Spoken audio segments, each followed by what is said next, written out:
Dr. Idin di India, saya sama Dr. Abbas di Pakistan. Ya, melancongnya kita ke Saudi. Bedanya adalah beliau-beliau kemudian berkarir di bidang keilmuan, di pendidikan, sehingga ini beliau sebagai Direktur Pasca di Lirboyo, Dr. Idin sekarang di Brawijaya, ini jauh-jauh dari Malang ini beliau datang ke sini. Kemudian saya sendiri nyantol di bidang haji dan umrohnya seperti itu, tapi namun tetap bagaimanapun persahabatan perjuangan itu kemudian kita meng-create sebuah lembaga pendidikan pesantren di Mojokerto. Nah, ini Dr. Idin lah tim ketua badan wakafnya salah satunya. Saya pimpinannya di pesantren teknologi Majapahit.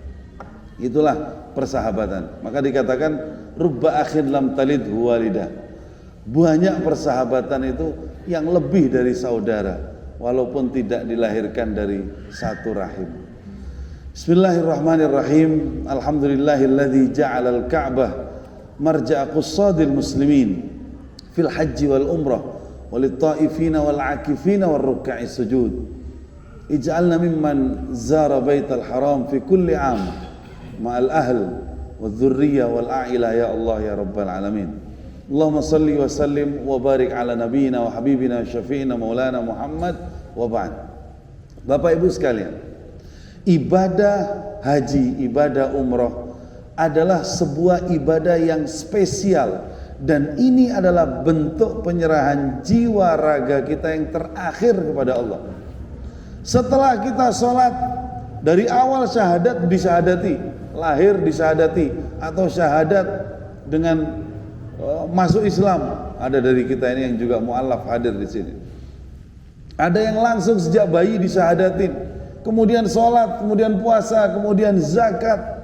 Semuanya sudah dilakukan secara sempurna. Maka satu-satunya bentuk penyerahan jiwa raga kita kepada Allah yang terakhir adalah dengan melaksanakan ibadah haji dan umroh. Ibadah haji dan umroh ini berbeda dengan ibadah lainnya. Kalaulah sholat kita bisa dari Indonesia, bisa dari Al-Hikmah, bisa dari Kediri, bisa dari Malang, bisa dari Ponorogo, bisa dari Sumatera, atau dari berbagai macam negara lainnya. Zakat pun bisa bayar di mana saja. Syahadat juga bisa di mana saja. Puasa pun juga boleh di mana saja. Tapi kalau haji dan umroh nggak bisa. Kita harus melaksanakan itu di Makkah Al-Mukarramah. Kenapa? Why? Inna awwala baitin wudi'a lin-nas lalladzi bi Bakkah. Rumah yang pertama kali Allah ciptakan untuk kita manusia itu yang ada di Bakkah. Bakkah itu nama lain dari kota Mekah. Ada nama lainnya adalah Ummul Qura. Kemudian, kenapa kita tawaf mengelilingi Ka'bah? Siapa yang punya ide pertama kali untuk kemudian tawaf mengelilingi Ka'bah?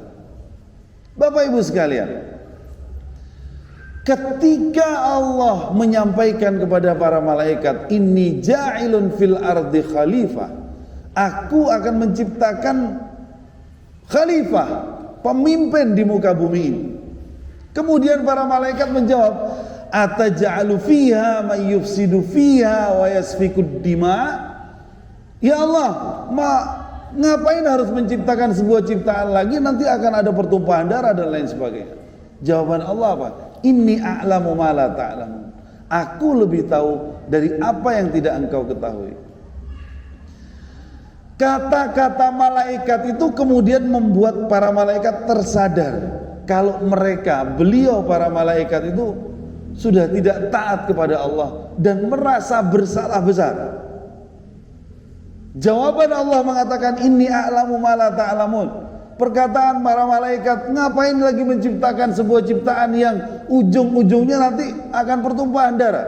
Bukankah kami ini nusabbihu bihamdika wa nuqaddisu lak? Kurang apa kami ini para malaikat? Tidak pernah berbuat dosa, tidak pernah berbuat maksiat, tidak pernah aneh-aneh. Hanya bertasbih, hanya bertahmid, hanya memujimu ya Rabb.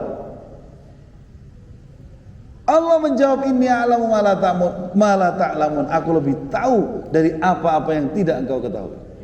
Itu kemudian membuat para malaikat itu merasa berdosa besar, bersalah besar, kemudian melakukan pertaubatan dengan melaksanakan tawaf inda Baitil Ma'mur.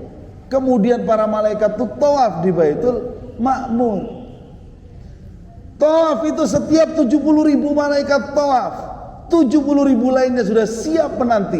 Setelah selesai 7 putaran, kemudian disambung lagi terus, dan tidak ada hentinya hingga saat ini. Hingga saat ini di Baitul Ma'mur. Kemudian ketika Allah menciptakan Nabiullah Adam, kemudian Allah menjelaskan, wa 'allama Adam al-asma ila akhiril ayat. Allah sendiri yang mengajarkan nama-nama, kemudian ditunjukkan, ini loh kemampuan ciptaanku, khalifah. Khalifah itu maknanya banyak. Salah satunya pemimpin, yang paling mudah untuk kita terjemahkan dalam konteks kita saat ini. Ini loh yang sudah dimampukan, yang sudah diperbuat oleh Nabiullah Adam. Kemudian Nabiullah Adam itu juga melihat kenapa para malaikat itu tawaf di Baitul Ma'mur. Baru setelah itu para Nabiullah Adam dapat informasi dari Jibril alaihissalam, begini kisahnya. Oh, yang muncul di benak Nabiullah Adam adalah ketika melakukan kesalahan, kita melakukan pertaubatan dengan melaksanakan tawaf. Maka suatu ketika sama Allah, ya, ketika sudah terbentuk akhirnya Nabiullah Adam harus diturunkan ke bumi karena sebuah pelanggaran. Disitulah Nabiullah Adam kemudian meminta kepada Allah dibuatkan juga tempat pertaubatan di bumi, sebagaimana para malaikat yang juga melakukan pertaubatan, yaitu tawaf inda Baitil Ma'mur.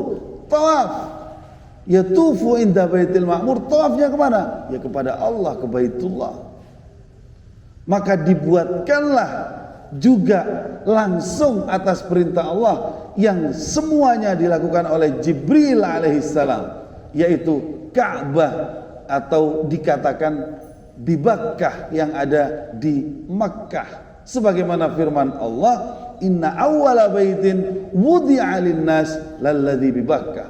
Sesungguhnya rumah pertaubatan, rumah yang pertama kali Allah ciptakan untuk manusia, yaitu yang ada di Makkah Al-Mukarramah. Maka rumah ini adalah rumah yang sangat spesial. Beda dengan rumah-rumah kita yang ada, beda dengan tempat yang kita tinggali. Apa perbedaannya? Perbedaannya adalah di tempat ini Allah lipat gandakan pahalanya. Kenapa dilipat gandakan? Bahkan lipat gandakannya itu berlipat-lipat. Berlipat-lipat itu sangat banyak. Karena Allah memberikan pahala di tempat ini sampai 100.000 kali lipat. Dan semuanya sudah dijelaskan di dalam firman Allah. Renung-renungkanlah ketika aku menciptakan sebuah tempat sebagai tempat masabah, atau tempat yang pahalanya dilipat gandakan. Di dalam surat Al-Baqarah Allah jelaskan, masabah itu yang dimaksud adalah tempat sebagaimana yang disabdakan Rasulullah SAW, man shalla fi masjidi, yang sholat di masjidku, Masjid Nabawi, maka baginya pahala 100.000 kali lipat, pahalanya 1.000 kali lipat, mimman siwa, dibanding masjid-masjid lainnya di Masjid Nabawi. Illal Masjidil Haram, kecuali di Masjidil Haram. Kalau di Masjidil Haram pahalanya 100.000 kali lipat. Maka di Nabawi itu 1.000 kali lipat dari masjid ini, masjid di rumah kita atau masjid di tempat-tempat lainnya. Di Masjidil Haram itu 100.000 kali lipat. Apakah ada tempat lain yang memiliki fadilah? Ada, Masjidil Aqsa, yaitu separuh dari Masjid Nabawi, yaitu 500 kali lipat. Maka dikatakan oleh Rasulullah SAW, la tasuddur rihal illa an thalath masajid. Jangan kita itu pergi ke sebuah tempat atau diniatin untuk benar-benar berangkat perjalanan ke tempat-tempat tertentu kecuali 3 masjid. Mana masjidnya? Masjidil Haram, Masjid Nabawi, dan Masjidil Aqsa. Saat ini Allah takdirkan kita insya Allah menuju ke Baitullah, yaitu ke Makkah dan ke Madinah. Maka harus ada satu kesatuan, yaitu penjelasan tentang teknis keberangkatan umroh, kemudian penjelasan tentang ibadah, dan bahkan simulasi umroh. Yang pertama, beberapa hal tentang teknis dan jadwal selama umroh. Apa saja yang perlu kita persiapkan untuk berangkat umroh?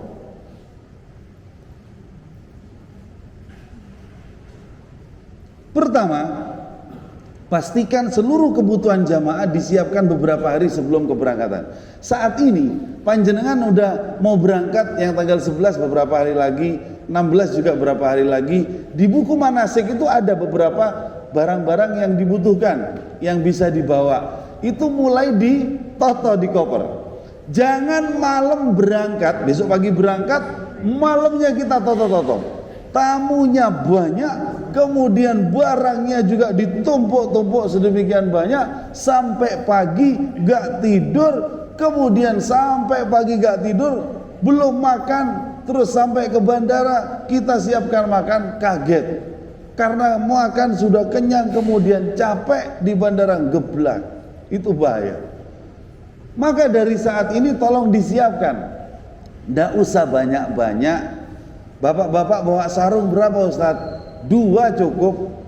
Bawa celana 2 cukup. Kemudian baju juga 2 cukup. Kaos untuk tidur 1 atau 2 cukup. Atau yang biasa pakai kaos dalam, yaitu saja. Supaya kopernya tidak terlalu penuh. Kalau kopernya sudah penuh, oleh-olehnya mau ditaruh di mana? Bawalah tas ransel untuk persediaan. Kalau toh kita nanti pulang belanjanya itu kadang kelebihan, jadi baju-baju kotor bisa ditaruh di ransel, koper kita bisa diisi oleh-oleh. Karena memang belanja di Madinah itu Masya Allah, seperti Rasulullah SAW pernah sampaikan, Allahumma barikil Madinah di'fai barakati Makkah, kata Rasulullah. Ya Allah, berkahilah perniagaan di Madinah 2 kali lipat dari keberkahan di kota Makkah. Dan Allah ijabah itu. Maksudnya perniagaan itu adalah orang yang belanja di kota Madinah kasih keberkahan 2 kali lipat daripada belanja di Mekah. Orang yang berdagang di Madinah juga dikasih keberkahan 2 kali lipat daripada di Mekah. Maka jangan kaget kalau panjenengan belanja di Madinah kemudian pulang dibagi-bagi ke keluarga, hartanya, rezekinya melimpah dah habis-habis. Kok banjir kayak hujan tadi pagi? Karena apa? Ya karena keberkahan itu, karena doanya Rasulullah sallallahu alaihi wasallam. Koper besar diisi pakaian dan kebutuhan lain. Koper kecil diisi ihram, kemudian snack. Karena koper kecil kan di atas kabin. Itu diisi snack-snack. Bawalah keletian itu. Apa keletian itu bahasanya? Cemilan ya. Keletian itu bawalah buat di pesawat biar kita ada kegiatan. Mampir ke mat-mat yang ada itu, mau Indomat atau Maduramat atau apalah, silakan diampirin sebelum berangkat. Keletiannya disiapin, ada ini ada itu. Kita tidak jenuh kalau di pesawat ada snack, walaupun di pesawat sudah dikasih makan 2 kali. Hari itu nanti panjenengan akan makan banyak. Di bandara kita siapkan makanan, karena kita sudah pesen nasi biryani khas Ampel. Kalau nanti dicoba, ini kita sarapan bareng-bareng nasi biryani juga pagi ini. Nanti dibandingkan ya, enakan mana di sini sama di Saudi. Di Saudi nanti panjenengan tak traktir khusus deh di Taif. Kita booking biasa di Taif itu resto di El Hada Resto di Taif. Tempatnya nyaman, menyenangkan, asik, sejuk, asri, hijau. Nah, makanannya juga enak. Coba bandingkan nasi biryani yang sini sama biryani yang sana, atau nasi mandi yang sana, enakan mana nanti? Kabarin saya kalau sudah pulang ya Bu, bapak-bapak sama ibu-ibu. Kemudian tas lempang. Nah ini tas lempang yang dari kita, tas lempang itu tolong diisi paspor. Jangan tas selempang diisi barang-barang segala macam. Biasanya tas selempang itu sudah penuh, semuanya dimasukkan situ, sehingga paspor nggak bisa. Kita buatkan tas selempang itu hanya untuk paspor, supaya paspor itu dicek keluar masuk, enak, mudah. Kalau yang lain-lain, snack-snack, obat-obat, masukkan di koper kabin aja, koper kecil yang sama-sama dibawa ke pesawat. Kalau mau enak, yang sepuh-sepuh, koper kecilnya masukkan ke dalam koper besar, baru diisi pakaian. Misalnya sepuh malas endeng-endengan koper kecil ke atas kabin, udah masukkan saja ke dalam koper besar, supaya lebih mudah, lebih praktis, tidak ribet-ribet lagi. Bismillahirrahmanirrahim. Kemudian seluruh kebutuhan jamaah tolong di packing serapi mungkin. Sekarang itu ada plastik-plastik yang disedot itu ya, vakum itu. Wah, itu nikmat sekali. Baju dimasukin situ itu nikmat sekali. Koper kita cuma terisi separuh kadang. Separuh kan ada dua sisi. Baru sisi yang satu terisi separuh sudah divakum rapi sekali. 3/4 dari koper kita banyak. Bisa diisi oleh-oleh di situ, bisa dibawa oleh-oleh. Itu bagus sekali.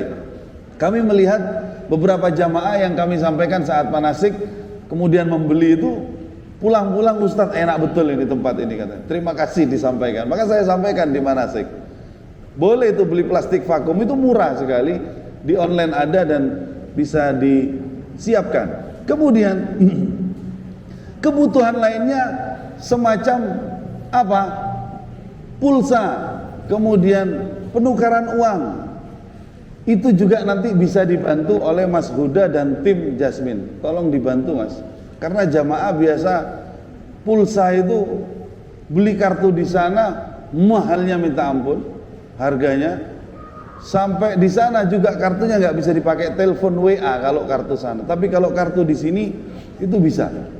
Kita sudah kerjasama dengan salah satu provider telekomunikasi dan orangnya kita suruh datang ke bandara. Jadi panjenengan nanti akan dibuatkan list oleh Mas Huda yang pesan kartu siapa saja. Nanti orang providernya dari salah satu perusahaan telekomunikasi, telepon apa saja itu kayaknya bisa, nggak masalah. Telepon, nomor telepon apa ya, simpati ya, XL ya, apa semuanya bisa. Ini kita kerjasama baru dengan provider dari Malang, namanya Ustadz David Rusdianto, itu menyiapkan semuanya. Enak, nanti kartunya diinjek dan harganya jauh lebih ekonomis daripada kita beli di Arab Saudi.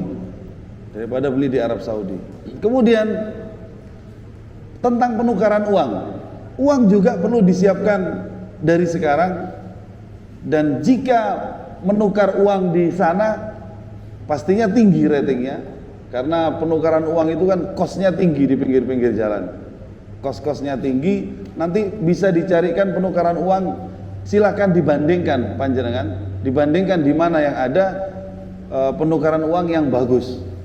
Tapi nanti juga dari tim kita juga akan mencarikan, membantu itu, karena banyak jamaah itu yang minta tolong, Ustadz tolong diaturkan penukaran uangnya. Nanti di list juga di grup biasanya, oh 100 real sekian, 200 real sekian, begitu ya, 300 real sekian, 400 real sekian, 500 real sekian. Jadi panjenengan datang di sana, di Jeddah misalnya pengen beli teh Jeddah, kemudian di mana pengen beli keletihan Jeddah, kemudian di rest area pengen beli apa, sudah ada uang realnya. Sampai di hotel Madinah juga pengen beli apa, sudah ada uang realnya. Jangan sampai ketika berangkat kemudian sampai di sana bingung, uang rupiah laku nggak Ustaz? Laku, tapi rugi. Uang rupiah nanti dihargai 5.000. Kan eman dihargai segitu. Mending siapkan dari sekarang. Nanti biasanya kalau kepada tim kita, kepada Mas Huda, Mas Yuda, Mas Adi, kemudian Mas Yusuf, itu di bandara dibagi dengan amplopnya masing-masing sesuai yang dipesan. Kalau dibagi sekarang ketika manasik, ada yang kesingsal, ada yang ketinggalan. Sudah sampai bandara, Ustadz uang yang kemarin ditukar ketinggalan di rumah. Ya Allah, ada lagi. Sudah dibagi di bandara saja. Jadi di bandara dibagi yang nuker uang nitip, kemudian yang nitip pulsa, orang pulsanya datang, sehingga semuanya praktis, tinggal berangkat enak masukkan tas selempang itu tadi. Jadi isi atas selempang itu nanti HP, power bank, kemudian pulsa kemudian uang itu sudah siap di situ. Seret, aman. Tidak ada isi lain-lain supaya kita tidak mengganggu lah, tidak terganggu paspor terutama itu. Kemudian tidak diperbolehkan membawa tambahan koper. Koper dari kita 2 insya Allah cukup nggih? Cukup insya Allah. Kalau mau bawa tambahan apa? Rangsel. Rangsel monggo sekuatnya. Mau rangsel depan, belakang. Kalau depan saja begini nanti, kalau sama belakang begini. Ya. Kemudian masih bisa model kanan kiri juga. Kalau kanan saja begini kan, kalau kanan kiri tegak, boleh monggo. Ya paling enggak bawa rangsel 2 lah, suami istri gitu kan, satu-satu. Kalau saya masih gagah, bisa bawa rangsel 2 untuk saya sendiri, ya monggo, enggak apa-apa. Buat tambah-tambahan itu enggak apa-apa. Terus barang berapa kilo Ustaz? Memang aturan dari maskapai 25 kilo. Aturan dari maskapai 25 kilo untuk penerbangan. Terus kita tidak akan menimbang karena effortnya terlalu berat untuk harus menimbang satu-satu, butuh tenaga. Terus bagaimana Ustaz? Ya sudah, tawakal ala Allah. Kita kondisikan saja yang supaya memudahkan jamaah. Yang penting kami sampaikan, 2 koper itu panjenengan isi sak kuate, jangan nambah koper lagi. Tidak apa-apa, tidak kita timbang. Supaya mudah. Mau diisi oleh-oleh ya, makanya diatur. Oleh-oleh yang berat-berat masukkan ke dalam koper. Baju-baju kotor taruh di rangsel ketika pulang. Jangan dibalik, baju kotor masuk koper, kurma-kurma berat di rangsel. Miring kita gak kuat jalannya. Berat semuanya itu. Jadi jangan kebalik, harus punya teknis memanage itu semuanya. Kemudian barang-barang yang tidak boleh dibawa di dalam koper besar. Di dalam koper besar itu jangan diisi power bank. Lalu power bank ditaruh mana? Power bank dimasukkan ke dalam koper kecil atau tas selempang, masuk ke atas kabin pesawat, tidak boleh di bagasi. Kemudian cairan 100 ml, lebih dari 100 ml jangan masuk di koper kecil atau jangan dibawa ke atas pesawat. Cairan seperti ini 300 ml nggak boleh ke atas pesawat. Yang boleh di dalam koper nggak apa-apa. Contoh misalnya Zam-zam ketika pulang dari Saudi ke Indonesia, kadang kita kan nyiapin Zam-zam di botol-botol seperti ini, kemudian dimasukkan ke dalam koper. Itu ya aturannya tidak boleh. Tapi kalau tidak banyak-banyak ya tidak apa-apa kan gitu. Kan ini nggak ada yang tahu kan. Oh tahu ini ada live ini ya. Ya kadung sudah. Yang penting jangan terlalu banyak lah gitu. Soalnya kemarin itu ini baru datang saya Oktober ini. Ada satu jamaah kita itu, mau ngangkat ke timbangan itu berat sekali. Sampai tukang angkutnya itu tidak kuat. Berat sekali ini. Apa ini? Kurma saya bilang gitu. Enggak mungkin kurma seberat ini gitu. Iya. Habis itu saya tanya, ini punya bu siapa ini? Kula Ustaz, dari Ponorogo ibunya. Oh, panjenengan umi nggih. Ini ada zam-zamnya. Nggih. Zam-zam Ustaz. Enggak banyak. Nggih boten, berapa botol? Ya paling cuma 30 botol. Ya Allah, pantesan enggak bisa diangkat. Enggak bisa diangkat betul itu. 30 botol. Akhirnya ya sudahlah, gimana lagi? Tapi jangan sampai seperti itu. Jangan terlalu banyak. Wah, itu eker-ekerannya di bandara repot gitu ketika kepulangan. Cek banyak ibu. Dari mana botol 30 biji? Saya sudah bawa dari Indonesia Ustaz katanya. Ya Allah, niat aja bawa botol-botol kosong dari Indonesia. Jadi setiap ke masjid bawa zam-zam. Sudah dikasih zam-zam 5 liter, kurang, tamunya banyak. Dilakban sininya. Yang dilakban sininya saja, enggak usah bawa-bawanya juga. Karena ini dilakban supaya tidak tumpah. Bukan ini dilakban, kenapa ini full dilakban? Supaya tidak ketahuan. Tidak mungkin pasti ketahuan gitu. Karena itu alatnya canggih, itu X-ray itu melihat. Ya paling orang Saudi akhirnya saya mentak sudah. Ya Habibi, ini Indonesia, Anda ada sumur Zam-Zam begini saya. Kamu kalau memuliakan tamu Allah, kamu dimuliakan sama Allah. Akhirnya dia capek dengar ceramah saya. Ya halas kata dia. Itu capek.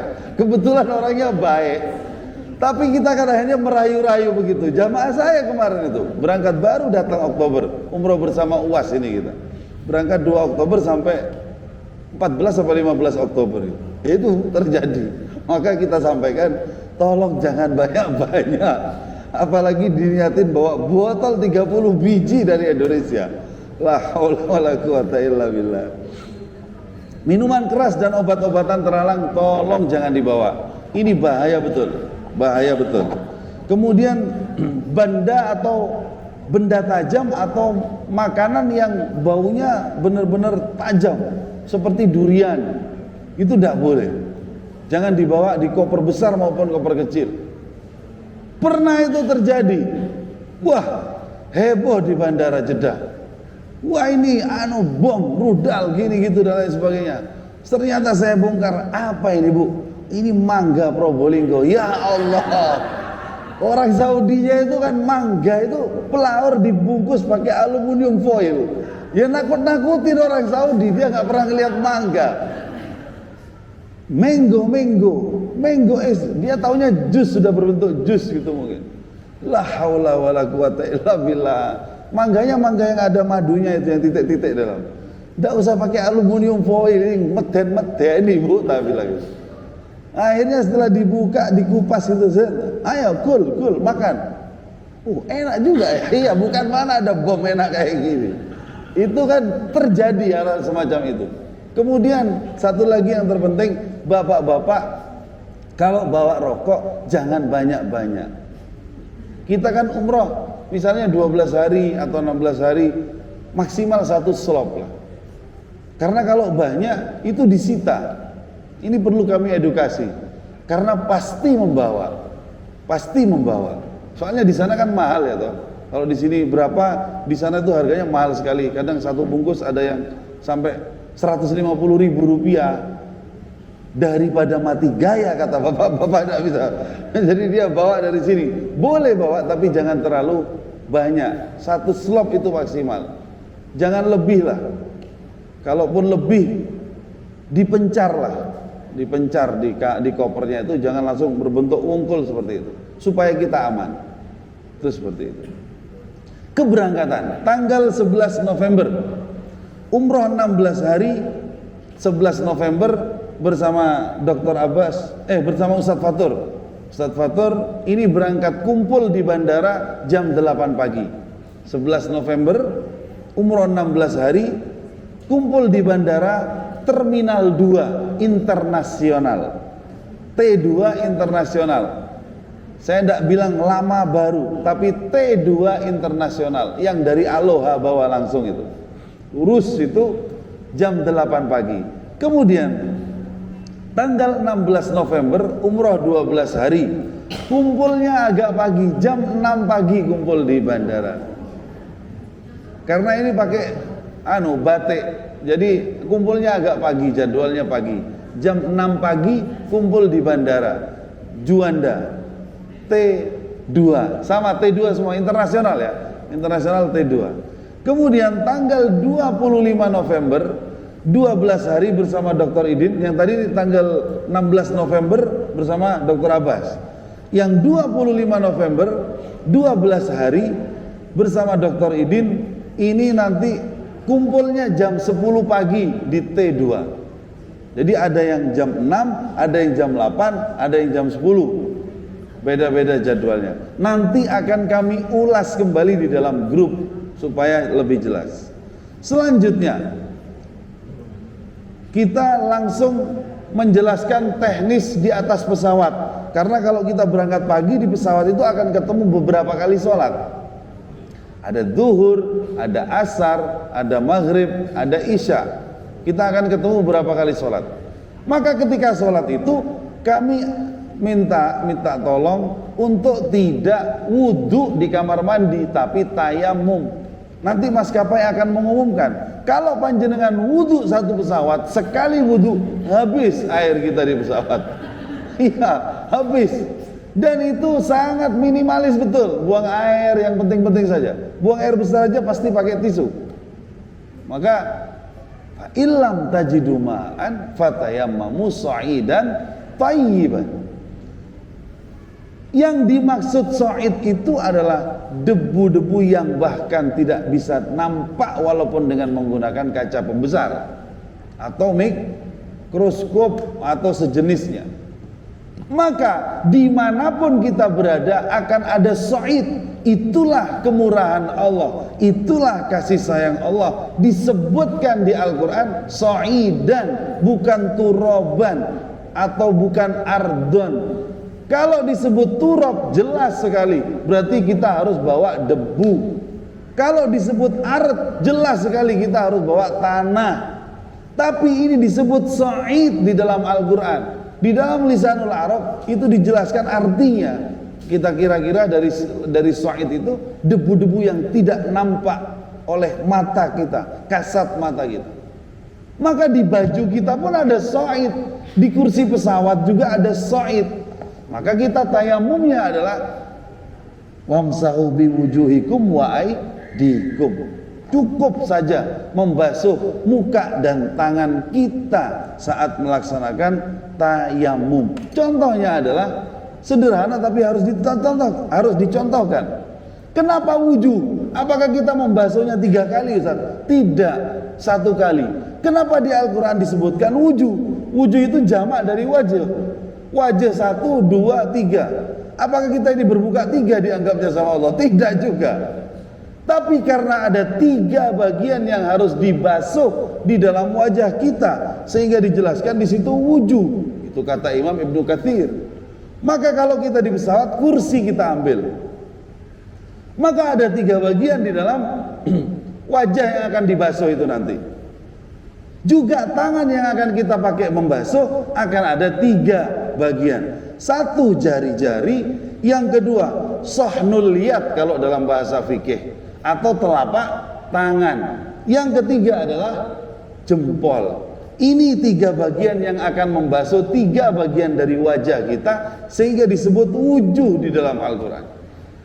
Setelah diambil disunahkan begini, dihentakkan untuk menjatuhkan jika ada debu yang menempel. Lalu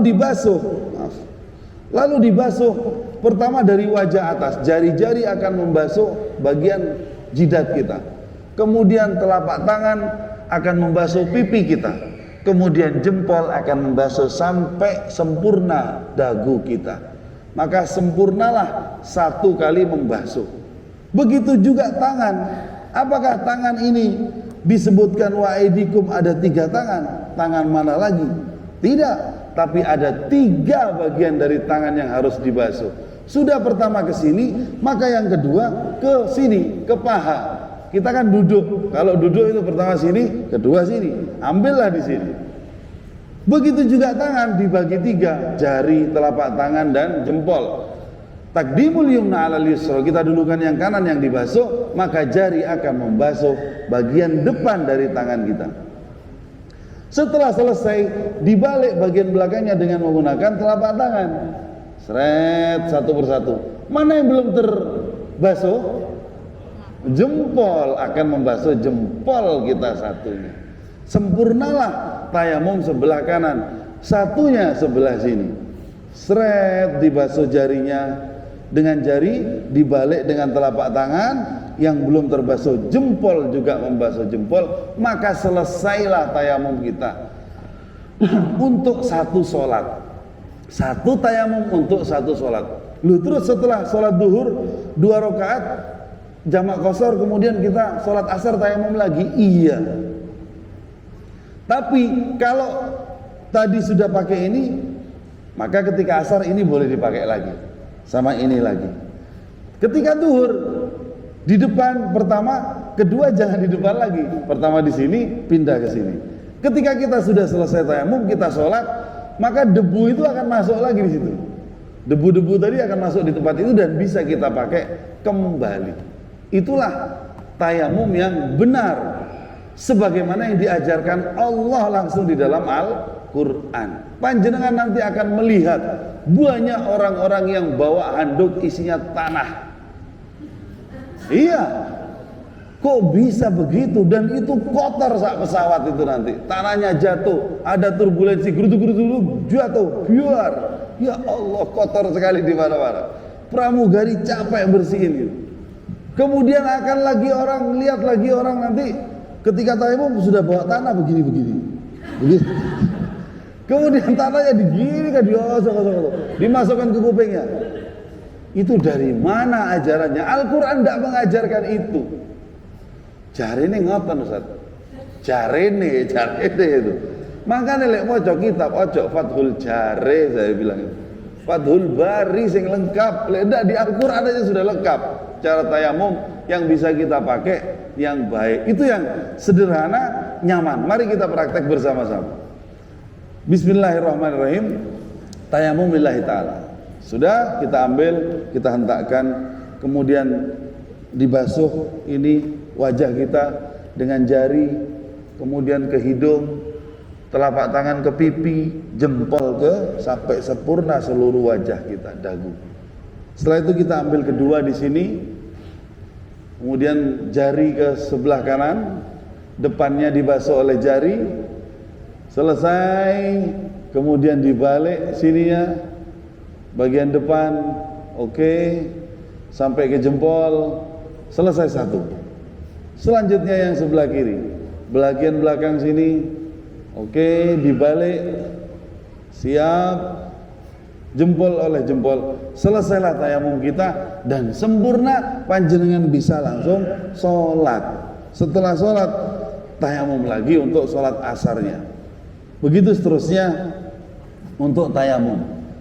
Setelah selesai tayamum, kita sholat. Setelah sholat bisa istirahat, bisa mengaji, bisa makan. Ada waktunya makan. Ya keletihannya tadi bisa dipakai biar tidak nganggur. Jangan keletihan dibawa ke Saudi. Di Saudi makan 3 kali, banyak makan sudah di situ. Ada yang makan di pesawat eman. Ada temannya yang nggak punya keletihan, bagi-bagi. Ayo biar semuanya biar rame sak pesawat. Daripada rame batu-batu jatuh sama pasir-pasir, mending diramaikan makanan itu, dibawa kemana-mana. Bagi, habiskan. Nah, itu pulangnya gimana sih? Yang golek keletihan Saudi untuk dibawa pulang ke Indonesia di pesawatnya itu. Itu tayamum. Kemudian air-air di kamar mandi kami mohon untuk dihemat dan untuk tidak basah-basahan di kamar mandi. Karena apa? Di bawah kamar mandi itu semuanya elektrik, kabel-kabel yang benar-benar rawan. Maka di situ disebutkan nanti tidak boleh basah-basahan. Jangan nyiram air di bawah, sudah kloset situ saja kalau mengeluarkan air. Buang air besar, buang air kecil situ kloset. Karena di bawah kita itu elektrik yang sangat berbahaya kalau kena air konsleting. Dan semua di pesawat itu kan ringan, hal-hal yang ringan. Pesawat apapun itu tolong untuk tidak menggunakan air yang membasahi lantai kamar mandi pesawat. Setelah itu selesai, kita akan selanjutnya teknis penggunaan ihram. Bapak-bapak ini yang terpenting. Bapak-bapak ihram ya. Monggo kita akan latihan bersama-sama, nanti akan dipandu oleh para pembimbing tentang teknis berpakaian ihram. Pertama saya contohkan dulu cara menggunakan ihram. Ya, cara menggunakan ihram dicontohkan dulu. Itu ada beberapa cara. Dalam pengamatan dan analisa kami ada beberapa cara. Cara pertama, cara yang biasa digunakan oleh orang-orang Asia Tenggara, Indonesia, Malaysia, Brunei. Mereka biasa menggunakan sarung, maka cara pakai ihramnya juga seperti cara pakai sarung. Nah, begini. Ini. Ihramnya dibagi 2, ya. Seperti menggunakan sarung. Selesai. Sudah. Seperti ini. Seperti ini mereka menggunakan. Ini insya Allah aman. Nanti tinggal disabuin, dikasihin sabuk. Caranya gimana? Gampang, saya ulangi sekali lagi.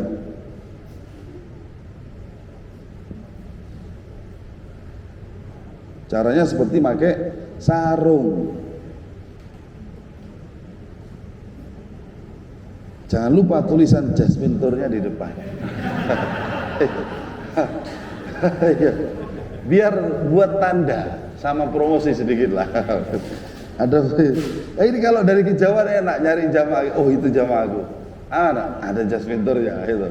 Mutawif sama pembimbing beliau ini gampang nyari jamaah. Sama juga yang di atas, tinggal diselobokkan saja. Ada tulisannya, enak kelihatan ketika tawaf, sa'i, tahlul. Oh jamaahku kelihatan. Ini cara pertama. Ini bisa digunakan oleh kita kalau yang six pack mungkin nyaman. Kalau yang six pack itu nyaman. Tapi kalau yang six man Pak, itu gak nyaman Pak. Gak bisa pakai. Yang six man itu pakai cara yang kedua. Gimana cara kedua? Cara kedua itu seperti yang digunakan oleh orang-orang Timur Tengah. Orang-orang Timur Tengah karena memang bodinya besar-besar, tinggi besar, dan pakaian mereka juga kebiasaan dengan menggunakan jubah, maka sarungnya pun digunakan seperti menggunakan jubah. Tinggal dilipat dua begini saja. Orang Arab langsung dilipat dua. Udah selesai, sabuk, pasang sabuk, enak. Jasminnya tetap di depan, jangan lupa, biar tandanya gampang. Itu pasangi sabuk, ini enak Pak. Yang gede-gede pakai cara seperti ini enak. Kemudian itu tadi six pack, 6 man, 60. Yang 60 plus itu tua-tua. Lebih baik tidak pakai cara pertama dan tidak pakai cara kedua. Ini seperti cara-cara yang digunakan oleh orang-orang Eropa. Orang-orang Eropa itu mereka simple sekali menggunakan ihram, seperti nenek-nenek kita kalau pakai sewek. Ini dimasukkan, bentangkan kakinya, kemudian dikasih ini ujung sisa. Sudah selesai, ini ditali. Ini yang 60. Ini yang 60. Ditali, seret. Kemudian 2 kali. Seret. Baru setelah itu dirapikan. Ini. Kalau usia di atas 60 itu kan biar gak lupa. Kadang-kadang kan kemana-kemana jatuh gitu kan. Sabuknya lepas, habis sabuknya lepas 5 menit kemudian ihramnya yang brodol semuanya. Kalau dengan cara seperti ini, insya Allah yang sepuh-sepuh aman. Ini enak. Yang cara seperti ini sudah rapi, tinggal digeser. Jadi bisa diatur. Ini untuk yang 60. 3 cara ini biasa orang-orang Eropa pakainya seperti ini. Saya ngelihat pemain-pemain bola itu yang umroh, yang haji, mereka pakai ihramnya seperti ini dan nyaman untuk yang sepuh. Saya pun sering pakai seperti ini kalau nggak bawa sabuk atau sabuk ketinggalan gitu. Jadi udah pakai gini, insya Allah tanpa sabuk nyaman, tenang sekali kita menggunakan ihram dengan cara seperti ini. Ayo kita praktek bareng-bareng tiga-tiganya. Apakah Anda six pack atau Anda six man atau Anda 60? Silahkan digunakan ihramnya bersama-sama. Monggo, nanti akan dibantu oleh para pembimbing Ustadz Idin dan Ustadz Abbas. Dan ya silakan, kita pakai cara pertama dulu. Wah ini haji kecil, nanti ihramnya bisa pakai. Mas Yuda tolong dibantu di haji kecil kita ini. Adek sini deh. Ini kebesaran kayaknya. Nanti dipotong saja nggak apa-apa. Dipotong saja, rek di rumah, digunting.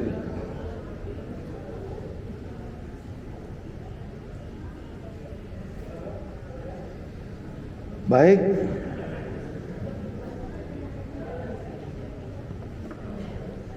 Baik, mari kita coba cara pertama ya.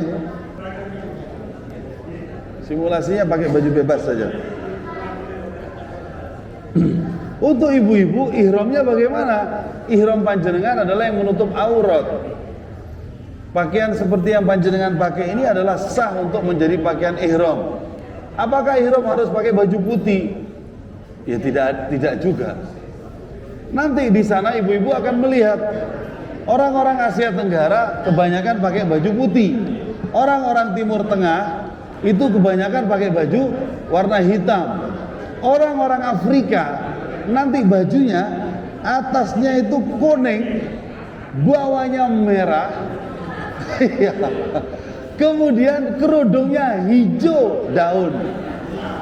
Bayangkan, kulitnya hitam eksotis. Gitu. Orang Afrika kayak gitu. Bayangkan gimana? Bayangkan kayak gitu. Ya begitu. Ya terjadi seperti itu. Kemudian panjenengan sudah kita siapkan sarung tangan ihram, itu bisa dipakai untuk kita selama tawaf sa'i tahallul. Tidak diperbolehkan menggunakan cadar atau masker ketika kita sedang melaksanakan umroh. Karena apa? Itu seperti sholat. At-tawafu huwa sholat. Tawaf itu seperti sholat. Maka ketika tawaf kita harus seperti sholat, yaitu punya wudhu, kemudian menutup aurat sesuai pakaiannya. Bapak-bapak ihram, ibu-ibu dengan pakaian yang menutup aurat itu tadi. Bedanya ketika tawaf kita berdoa boleh dengan bahasa apapun, bahasa Indonesia, bahasa Jawa dan lain sebagainya. Kalau ketika sholat kita harus bil lughatil arabiyyah, bahasa sholat itu. Karena itu adalah mi'rajul muslimin. Mi'rajnya kita kepada Allah. Kalau kita mau mi'raj seperti Rasulullah Isra Mi'raj, ya sholat. Kalau kita ingin ngobrol sama Allah, mau curhat, mau ngobrol, mau omong-omongan, mau jagongan sama Gusti Allah, ngaji. Man arada yukallimullah falyaqra'il Qur'an. Yang mau ngobrol sama Allah, yang mau curhat, yang mau cangkruan sama Gusti Allah, ya baca Al-Qur'an. Yang mau mi'raj seperti Rasulullah Isra Mi'raj, ya sholat. Itu untuk kita. Maka ketika umroh ini ada beberapa hal rukun yang perlu kita perhatikan. Satu, yang pertama, kita akan menggunakan pakaian ihram. Ini wajib. Kalau nggak pakai ihram, ujuk-ujuk masuk Mekah pakai baju biasa tawaf sa'i tahallul, itu kena dam. Ihram. Kemudian setelah ihram kita akan niat bersama-sama di Bir Ali, dibimbing nanti niatnya, kita akan contohkan di depan. Setelah niat kita akan tawaf mengelilingi Ka'bah 7 kali putaran dengan membaca doa. Doanya juga akan dibimbing. Setelah tawaf kita akan sa'i dari Safa ke Marwah, kita akan praktek. Di situ juga akan dibimbing. Kemudian setelah sa'i tahallul. Setelah selesai tahallul itu lengkap. Yang terakhir adalah tartib, yaitu tertib. Tidak boleh kita langsung aku tak tawaf dhisik. Tawaf dulu belum pakai ihram. Setelah tawaf pulang ke hotel baru pakai ihram, baru melaksanakan sa'i. Itu tidak boleh. Rukun itu harus tertib dilakukannya. Atau aku tak tahallul dulu lah. Habis ngambil niat tahallul. Ya tidak bisa, kena dam. Rasulullah SAW pernah melakukan itu. Habis niat dari Madinah kemudian berangkat ke Mekah, nggak bisa masuk Mekah. Di Hudaybiyah tahallul. Akhirnya bayar dam 1.400 umat Islam di situ. Itu Rasulullah pernah mengalami itu. Maka kita harus tertib, harus berurutan. Kemudian ada larangan-larangan ihram yang benar-benar harus kita perhatikan. Pertama, la rafas, la fusuk, la jidal. Itu yang disebutkan dalam Al-Quran. Rafas itu hubungan suami istri, tidak boleh ketika berihram. Kemudian fusuk, ini yang paling berat kata Rasulullah SAW. Apa? Ngerasani wong liya. Kelambi ini celek gitu. Kemudian sampai di sana ketemu rawon, keluar kok sidik, kurang ireng, kurang ini. Itu tolong, itu rofas. Tidak kona'ah itu rofas. Ini bahasa Al-Quran loh, berat sekali. Yang ini dan Rasulullah selalu bilang, ini paling berat. Orang lain dirasani terus. Maka banyak di sana orang-orang yang ditutup pakai lakban. Kenapa pakai lakban? Takut ngerasani orang lain. Itu. Kemudian jidal, tukaran, jangan tukaran. Selanjutnya yang keempat, Rasulullah SAW mengatakan lal utur walat tatayyub, dilarang menggunakan wangi-wangian ketika kita berihram. Sebelum niat disunnahkan menggunakan wangi-wangian. Apa wangi-wangian itu? Ya sampo, sabun, sikat gigi, parfum, kemudian krim, kemudian deodoran dan lain sebagainya. Itu larangan ihram semua. Sunblock nggak boleh, itu ada pewanginya. Tapi panjenengan sudah disiapkan krimnya kan? Itu krimnya yang kita beri boleh dipakai untuk selama kita berihram. Boleh, karena kita buat khusus tanpa pewangi itu. Yang krim yang kita berikan kepada jamaah itu, kan kita ada tambahan skincare ya toh. Itu skincare khusus haji dan umroh. Kita buat khusus haji umroh. Deodorannya itu bisa dipakai, tidak bau badan kita, tapi tidak kena dam. Kemudian apalagi itu semprotannya juga ada. Kemudian sunblocknya ada. Itu bisa dipakai. Yang skincare yang dari travel, dan itu tidak membatalkan. Kemudian ada sampo-nya juga bisa dipakai. Termasuk cuci tangan di restoran, jangan sembarangan pakai itu karena ada pewanginya, itu dilarang. Nah, tidak semua dam-dam itu langsung kambing, tidak. Ada it'am sitta miskin, memberi makanan 6 fakir miskin. Kalau rukun itu dilanggar, mutlak sudah nggak bisa, tidak bisa diskusi. Nggak pakai ihram, tahu-tahu umroh, nggak bisa, itu sudah harus kambing. Kemudian tidak melaksanakan tawaf misalnya, aku tak sa'i sama tahlul aja lah. Kenapa? Tawaf banyak orangnya, sa'i enak agak longgar. Nah, itu nggak bisa itu. Itu nggak bisa, itu kena dam dan itu 1 ekor kambing. Kalau hal-hal yang teknis-teknis seperti ini ada pelanggaran, panjenengan sampaikan kepada ustadz pembimbing. Nanti beliau yang akan memutuskan. Jangan takut. Panjenengan itu bayar kambing, jangan takut. La yanalullahu luhumuha wala dima'uha walakin yanalut taqwa minkum. Allah gak butuh dagingnya, Allah gak butuh darahnya, tapi ketakwaanmu. Jangan kaget ketika Rasulullah membayar 1.400 dam untuk umat Islam saat di Hudaybiyah. Apa yang Rasulullah dapatkan? Fathu Makkah. Rasulullah qana'ah bayar dam untuk semua umat Islam. Setelah itu Mekah ditaklukkan. Karena apa? Karena tidak bisa masuk Mekah. Tapi itulah embrio dari kemenangan Islam. Itulah embrio dari Fathu Makkah.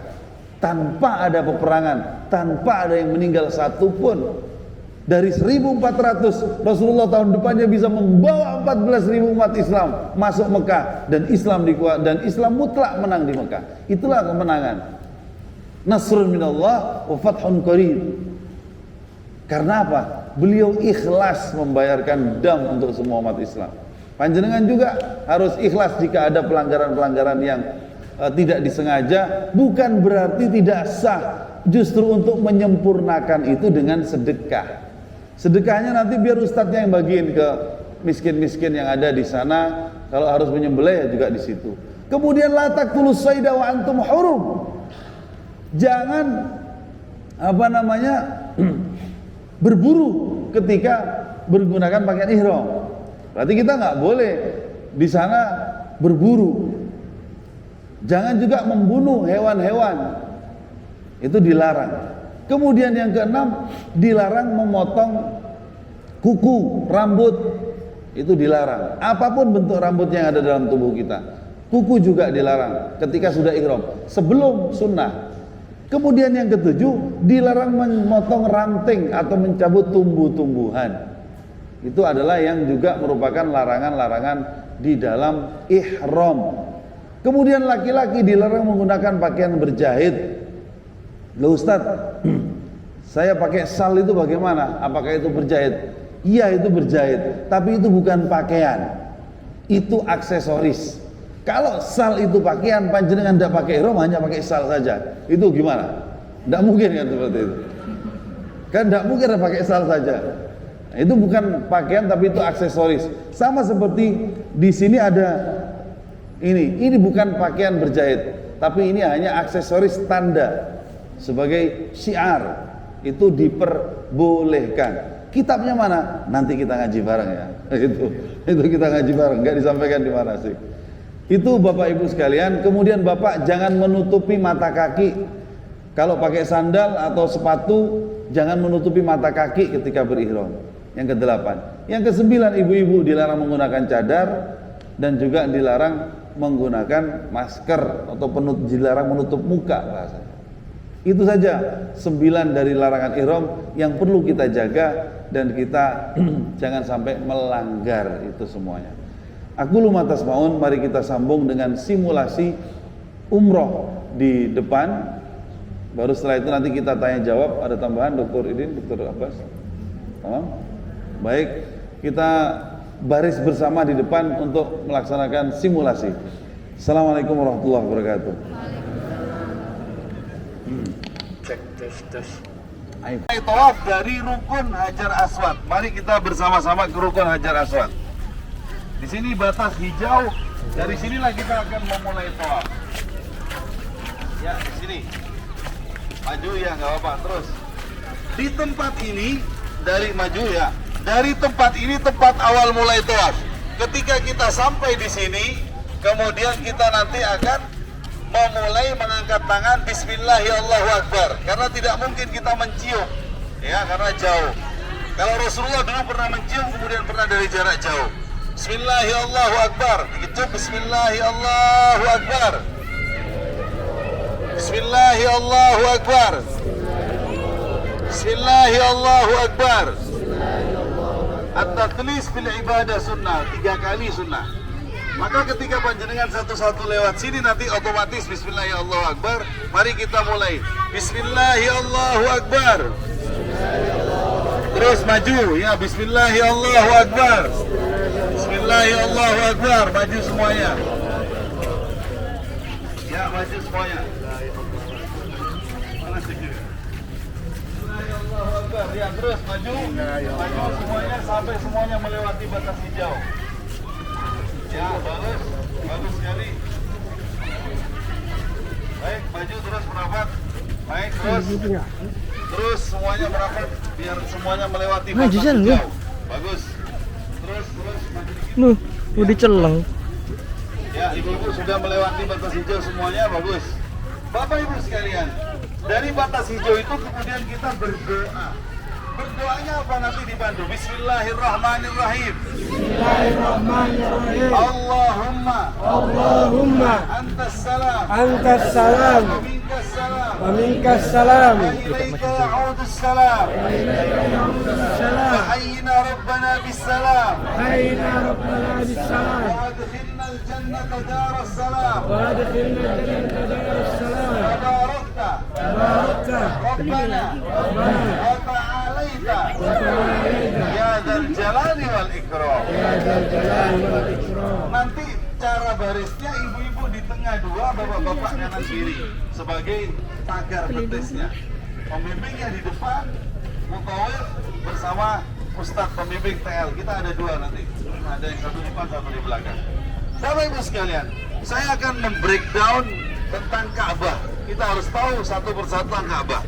Pertama, di dalam Ka'bah ini ada rukun. Rukun itu ujung-ujungnya. Ini disebut rukun Hajar Aswad. Sebelah sana itu rukun Yamani. Kemudian ada lagi rukun Iraqi, ada lagi rukun Syami. Kalau ditarik ujung ke sana akan ketemu negara Yaman. Ditarik ke sana akan ketemu negara Irak. Ditarik ke sana akan ketemu negara Syam. Kalau ditarik ke situ yang rukun Hajar Aswad ini juga masih akan ketemu Yaman. Karena memang luas daratan Yaman saat itu. Namun karena di sini ada Hajar Aswadnya, untuk membedakan Yamani dan Yamani, maka di sini disebut rukun Hajar Aswad. Itulah arkan, ada rukun-rukun yang ada di dalam Ka'bah. Kemudian ini pintu Ka'bah, kemudian ini disebut apa tadi? Hajar Aswad. Di antara Hajar Aswad dan pintu Ka'bah disebut multazam. Apa? Baik, multazam ini dari bahasa lazima yalzamu. Jadi sesuatu yang diwajibkan, kemudian sesuatu yang kokoh, itu disebut multazam, maka diwajibkan. Maka kalau di dalam bahasa Arab dikatakan iltazama fulan, itu di dalam Kamus Besar Lisanul Arab artinya adalah memeluk sesuatu dalam arti bahasa. Maka multazam secara perspektif makna sebuah tempat mustajabah. Dari sisi arti kata, arti bahasa, kemudian arti makna, kita ini adalah tempat mustajabah. Tempat di sini kalau digabungkan dari sisi bahasa, maka tempat ini adalah tempat mustajabah yang harus kita peluk di sini. Inilah tempat yang paling mustajabah di muka bumi ini. Tempat ini. Maka Rasulullah SAW beliau pernah mencium, kemudian beliau peluk, kemudian beliau tempelkan pipinya, dan beliau berdoa di sini. Dan ini susah. Kita tidak mungkin bersama-sama, pasti akan sendiri-sendiri supaya lebih mudah. Kenapa ini disebut tempat paling mustajabah? ini ditarik ke atas, satu, langit satu. Di situ akan ketemu dengan Nabiullah Adam ketika Mi'rajnya Rasulullah. Langit 2, langit 3, langit 4, langit 5, langit 6, langit 7. Di situ baru ketemu yang namanya Baitul Ma'mur. Apa itu Baitul Ma'mur? Tadi saya jelaskan, matoful malaika, tempat tawafnya para malaikat. La ya'sunallah ma'amara. Malaikat tidak pernah berbuat maksiat kepada Allah apapun, di situ beliau tawaf. Baru setelah itu Arsyullah, sebuah tempat yang tak terhingga, yaitu Sidratul Muntaha. Maka ini tepat berada di bawah Arsyullah, sehingga ini tempat yang paling mustajabah. Jangan sia-siakan waktu sedetik pun ketika melintasi sini. Dekat, menempel, mencium, atau dari jauh. Maka ketika dari jauh, misalnya dari sini, dari Hajar Aswad, Bismillahirrahmanirrahim, ada jedah ini, kiri kita sudah berada di samping Multazam. Minta sebut semuanya, sebut siapa saja, sebut orang tua kita, suami, istri kita, anak-anak kita. Ya Allah, jadikanlah anak-anakku semuanya anak-anak yang kaya hati dan kaya harta, kaya iman, kaya takwa, cinta kepadamu. Jangan malu minta di situ. Apalagi untuk anak-anak kita. Sebagaimana sabda Rasulullah SAW, doaul walid li waladihi ka doain nabi li ummatihi. Doanya orang tua untuk anaknya seperti doanya Nabi untuk umatnya. Maka sebut anak-anak kita di situ. Sebut namanya Ahmad, Muhammad, Abdullah, Budi dan lain sebagainya. Sebut satu persatu, minta satu persatu, Allah akan ijabah dan Allah tidak akan tolak. Amin Allahumma. Mari kita lanjut. Ini Multazam, sudah jelas ya. Jangan sampai dilewatkan. Maka saya break di sini supaya kita juga break ketika nanti di Mekah saat berada di depan Multazam. Sebutlah orang tua kita dan semuanya, dan apa yang ada dalam hati ini, gundah gulana, resah, masalah, problem, semuanya habiskan di sini. Tumpahkan, lampiaskan apa bentuknya yang harus kita sampaikan kepada Allah, dan Allah akan beri solusinya. Bismillahirrahmanirrahim. Lanjut kita jalan. Allahumma ahyina bil iman wa amitna bil iman wa adkhilna al jannata ma'al iman ya aziz ya ghaffar ya rahman ya rahim ya arhamar rahimin. Bismillahirrahmanirrahim. Silakan maju supaya semua tampak. Ini disebut Hijr Ismail. Apa namanya? Hijr Ismail. Di tempat ini dulu ininya tidak sependek yang saat ini. Temboknya Hijr Ismail tidak sependek saat ini. Hijr Ismail ini bagian Ka'bah. Maka di sini sholat di dalam Hijr Ismail, sholat di dalam Ka'bah. Karena ini juga bagian dari Ka'bah. Dan dulu ini tinggi sebagaimana Ka'bah, lebih tinggi dari yang sekarang. Lalu kenapa saat ini Hijr Ismail tidak setinggi yang dulu? Ketika Rasulullah SAW usia 25 tahun, saat itu Mekah banjir besar. Banjir besar Mekah. Banyak yang rusak, termasuk Hijr Ismail. Parah rusaknya. Banyak sekali yang hancur. Ka'bah juga. Maka kakeknya Rasulullah SAW yang bernama Abdul Muttalib selaku rajanya kota Mekah dan pelayan seluruh tamu Allah yang datang ke kota Mekah, beliau kumpulkan kabilah-kabilah dari Quraisy. Dikumpulkanlah seluruh kabilah. Wahai para kepala suku Quraisy, Ka'bah sedang rusak. Kita harus perbaiki Ka'bah ini supaya kita nyaman lagi bisa melaksanakan ibadah. Dengan satu syarat, pulang ke tempatmu, ke sukumu, kemudian datang ke sini membawa uangmu yang halal. Quraisy itu kaya-kaya Pak, kaya-kaya. Tapi ketika dikasih catatan dengan membawa uangmu yang halal, kemudian dibawa emasnya, dibawa ininya segala macam, dan diperbaikilah Ka'bah sempurna. Hijr Ismail ini nggak bisa sempurna tinggi seperti semula. Kemudian ditanya oleh Raja Mekah, ya Ma'syar Quraisy, wahai pembesar Quraisy, ini kok nggak sampai tinggi lagi? Gimana ini? Dijawab oleh kepala suku Quraisy, tidak ada lagi uang kita yang halal. Terus hartamu yang sedemikian melimpah, emasmu di mana-mana, rumah mewah, unta ribuan, itu gimana?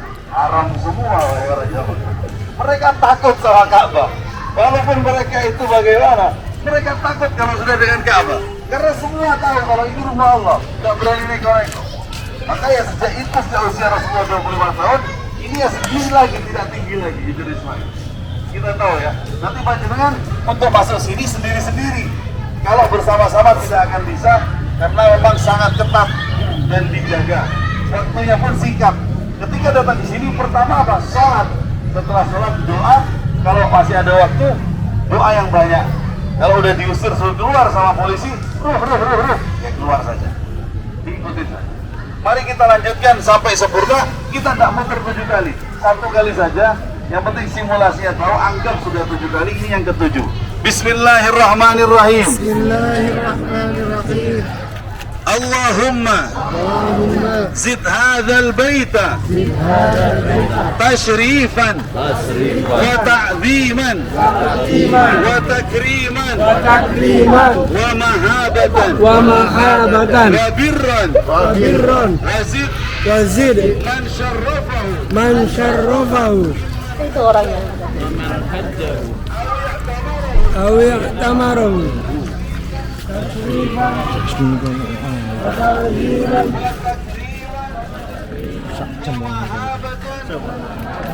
wabirran. Baik, kita akan merapat terus agak mundur sedikit biar semuanya terdengar. Karena di sini adalah rukun Yamani sampai Hajar Aswad. Dari rukun Yamani sampai Hajar Aswad disunnahkan membaca Rabbana atina fid dunya hasanah wa fil akhirati hasanah wa qina adzabannar. Ini satu-satunya doa yang disunnahkan untuk dibaca oleh Rasulullah SAW. Adapun yang lainnya selama tawaf bebas, baca doa apa saja bebas. Panjenengan tetap akan dibimbing satu persatu. Akan ada ustadz yang membimbing supaya tidak bingung, ditakutkan bingung.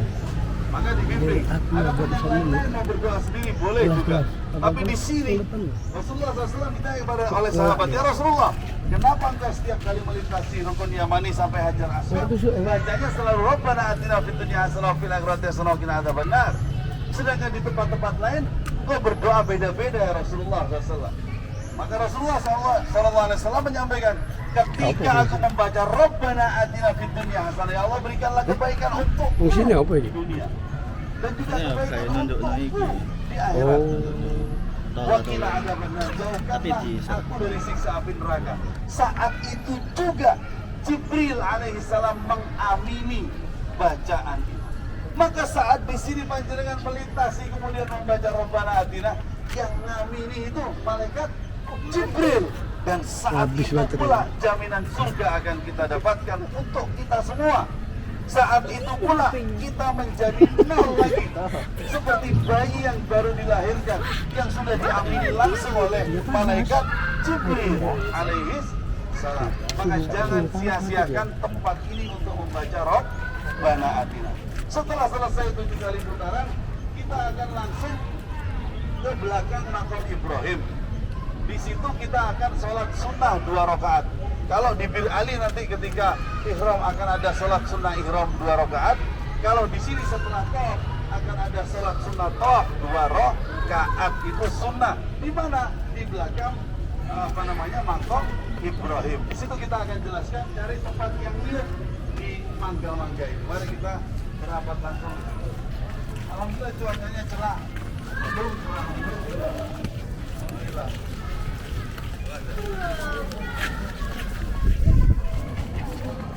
Nah di sini ya oke. Silakan sampai dari depan sampai belakang monggo. Itu ada air yang minum monggo diminum. Ada air dus itu di dus monggo. Sambil minum boleh.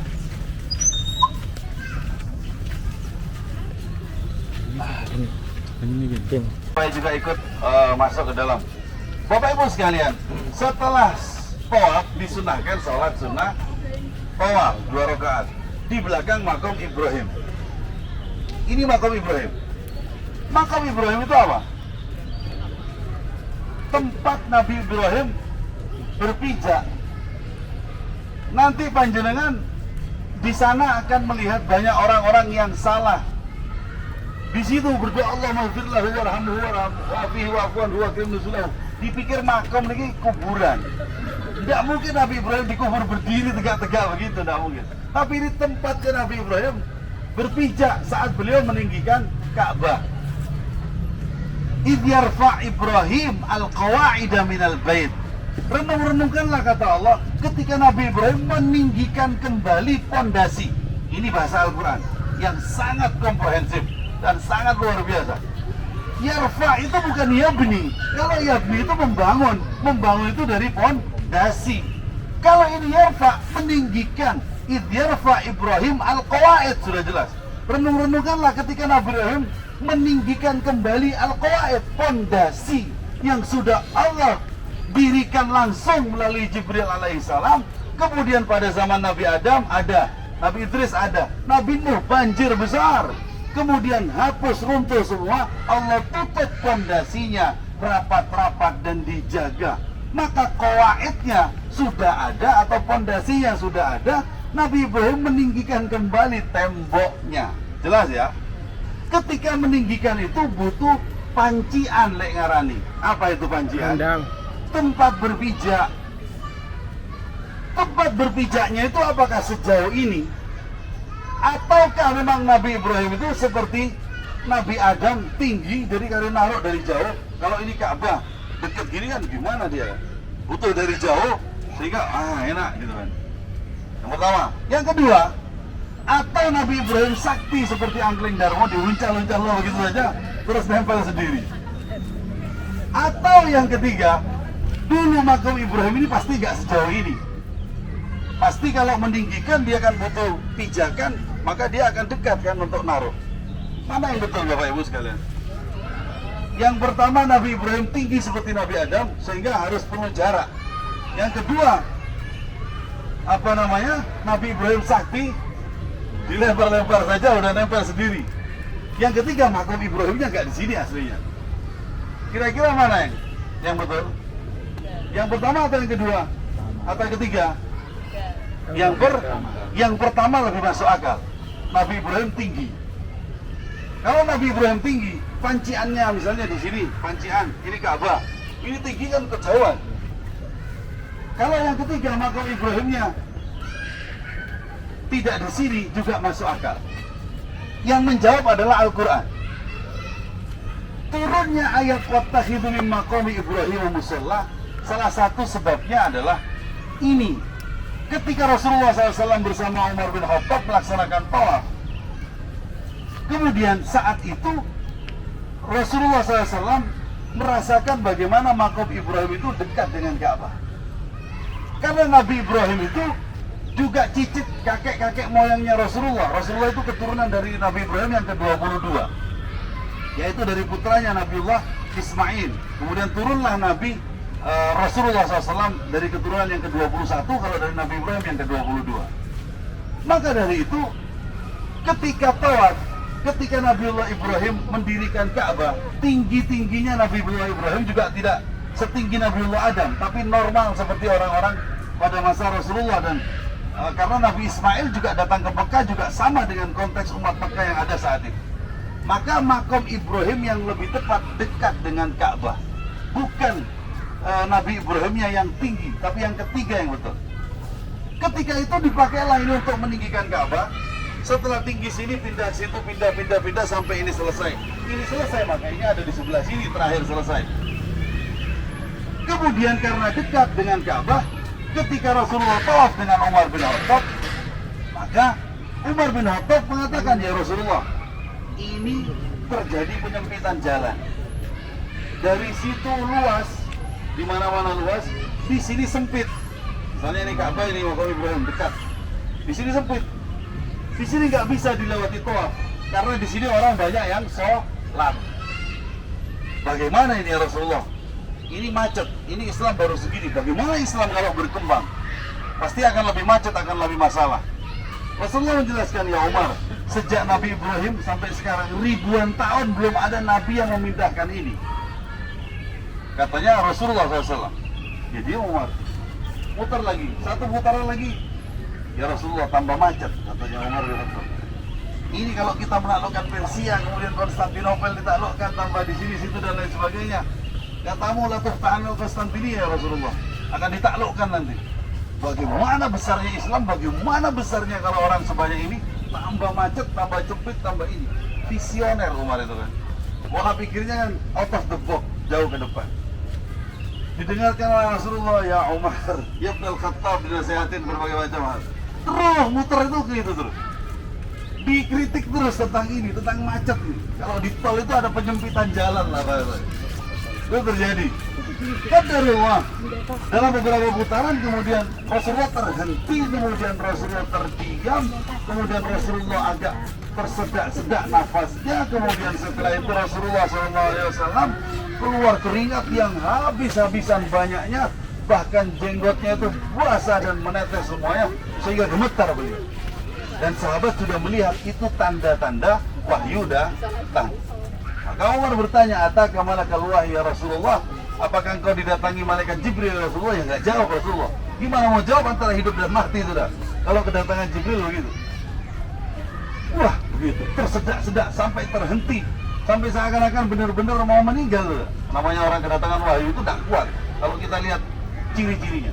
Setelah beberapa saat Rasulullah tenang kembali. Kemudian bernafas kembali. Kemudian agak tenang, membuka matanya. Yang pertama kali dilihat oleh Rasulullah Umar, Allah mengiyakan usulanmu memang. Dengan turunnya ayat wattakhidhu min maqami Ibrahim musalla, datang wahyu langsung mengiyakan usulannya Umar bin Khattab. Silahkan makam Ibrahim itu dipakai untuk tempat sholat yang nyaman dengan sempurna. Sholat nyaman, tawaf nyaman, semuanya nyaman. Maka diundurkan setelah itu, ini tidak lagi dekat di sana, tapi mundur ke sini. Kemudian kita tawaf nyaman.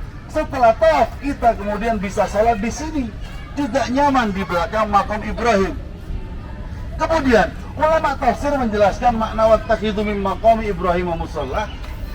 Tempat kita sholat itu pertama sholatnya di belakang makam Ibrahim. Pendapat kedua, dimanapun kita sholat di Masjidil Haram itu diperbolehkan. Karena apa? Karena makam Ibrahim, Nabi Ibrahim itu menginjak bukan hanya di situ saja, tapi di semua masjid ini beliau menginjakkan kaki. Maka di seluruh Masjidil Haram kita bisa sholat sunnah ihram. Misalnya di tempat sa'i kita bisa sholat sunnah ihram, nggak mesti di belakang sini, atau di sebelah sana, atau di sebelah situ. Kita akan merasakan itu ketika haji. Kalau haji nggak ada tempat di belakang makam Ibrahim untuk sholat. Setelah tawaf kita harus tergeser langsung ke tempat sa'i, maka sholatnya di tempat sa'i. Nah ini dipakai. Ada pendapat ketiga, makam Ibrahim, tempat berpijaknya Nabi Ibrahim itu bukan hanya di sekitar Masjidil Haram, tapi di Arafah, di Mina. Maka diperbolehkan juga sholat dimanapun selama kita berada di kota Mekah. Sholat sunnah, tawaf, di hotel, di mana itu diperbolehkan. Itu pendapat ketiga. Maka tiga-tiganya betul, dan inilah makam Ibrahim. Dan inilah makna dari filosofi kenapa makam Ibrahim dari ujung, dari depan sana kemudian bergeser seperti ini, kita semuanya tahu. Setelah selesai sholat, kita nanti akan meminum air zam-zam sembari kita arah menuju tempat sa'i, melewati tempat minum air zam-zam. Disunnahkan minum air zam-zam. Rasulullah SAW itu minumnya ketika air zam-zam tawaf berdiri. Kalau air zam-zam itu memang perbolehkan berdiri dan sunnah. Sebagian mengatakan itu sunnah karena Rasulullah selalu minumnya berdiri supaya spontan langsung ke dalam tubuh kita. Kenapa?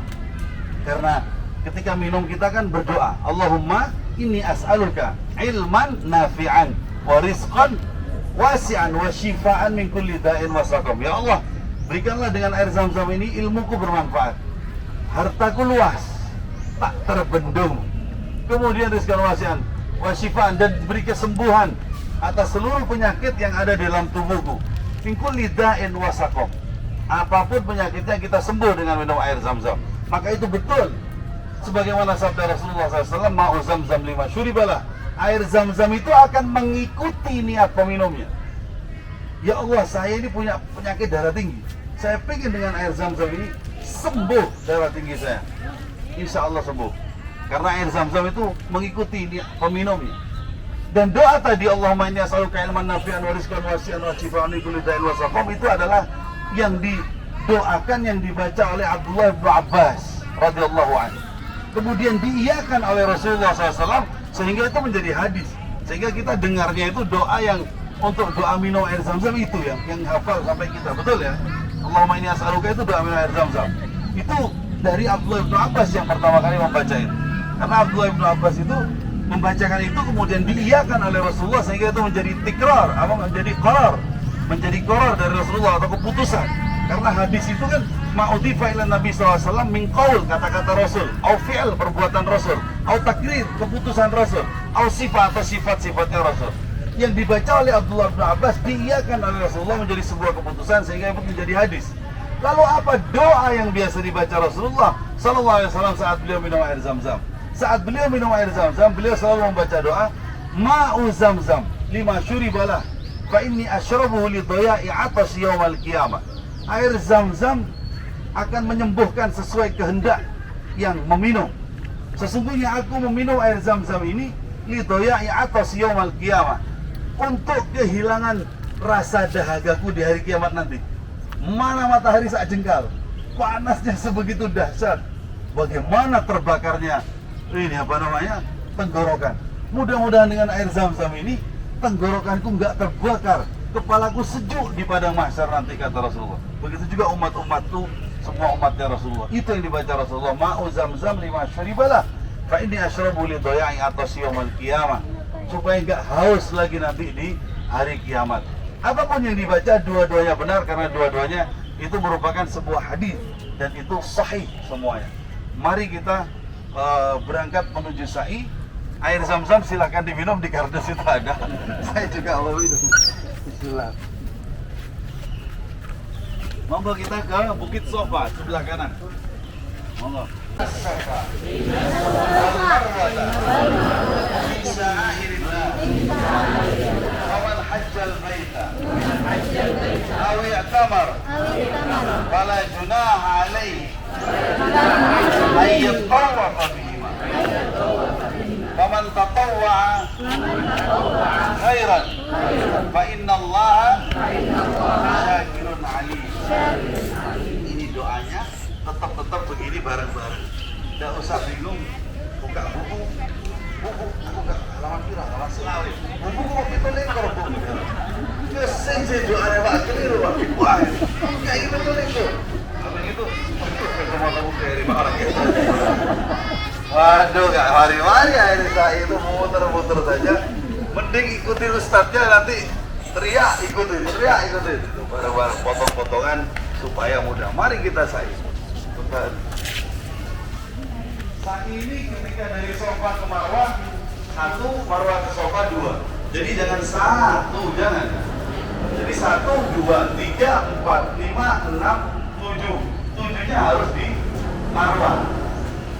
Di 1, 2, 3, 4, 5, 6, 7. Bacanya ketika sa'i ini cukup subhanallah bihamdi subhanallahil azim, atau biasa bareng-bareng subhanallah walhamdulillah wa la ilaha illallah Allahu akbar wa la haula wa la quwwata illa billahil aliyyil azim. Nanti ketika ada tanda hijau itu disunahkan membaca Rabbil fir warham wa'fu wa takarram wa tajawaz amma ta'lam innaka anta ta'lam ma la na'lam innaka antallah al-'azzul akram. Itu apa? Rabbil fir. Nanti bareng-bareng ustaznya bimbing tinggal ikuti. Yang laki-laki disunahkan lari-lari kecil, ibu-ibu jangan lari-lari kecil, jatuh bahaya Bu. Yang laki-laki kan enak, itu agak tinggi kan. Lari-lari kecil sunnah, kecil saja. Bismillahirrahmanirrahim. Subhanallah bihamdi. Subhanallahil azim. Subhanallah bihamdi. Subhanallahil azim.